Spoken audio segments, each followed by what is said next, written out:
خبر شامل کریں گے حیدرآباد کی، جہاں سندھی نوجوان شایان لگاری نے ایک بار پھر برازیل کے شہر بوئٹوا میں 14,000 فیٹ بلندی سے ہاتھوں میں سندھ کی ثقافت اجرک لے کر جمپ لگا کر نئی تاریخ رقم کر دی۔ تفصیلات جانیے ایکتا ٹی وی نیوز کی اس رپورٹ میں۔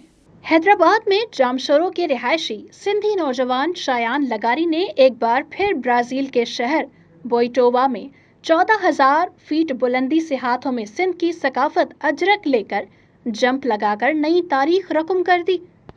جامشورو کے رہائشی شایان لگاری نے ایک بار پھر برازیل کے شہر میں 14,000 فیٹ بلندی سے ہاتھوں میں اجرک لے کر جہاز سے جمپ لگا کر نئی تاریخ رقم کر دی ہے۔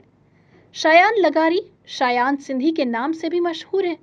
شایان لگاری نے گزشتہ سال دبئی میں 13,000 فیٹ سے جمپ لگایا تھا۔ ذرائع کا کہنا ہے کہ شایان لگاری وہ پہلا سندھی نوجوان ہے جس کو اسکائی ڈائیونگ یونائیٹڈ پیراشوٹ ایسوسی ایشن کی جانب سے لائسنس حاصل ہے۔ ذرائع کا یہ بھی کہنا ہے کہ شایان لگاری ایک گروپ کی صورت میں برازیل اسکائی ڈائیونگ کے لیے گئے ہوئے تھے جو 21 لوگوں پر مشتمل تھا۔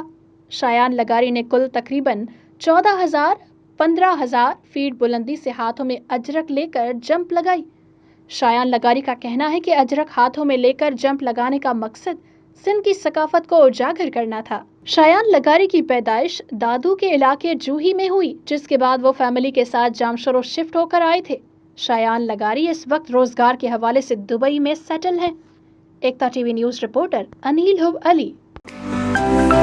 To watch more videos, please subscribe to our YouTube channel and click the bell icon.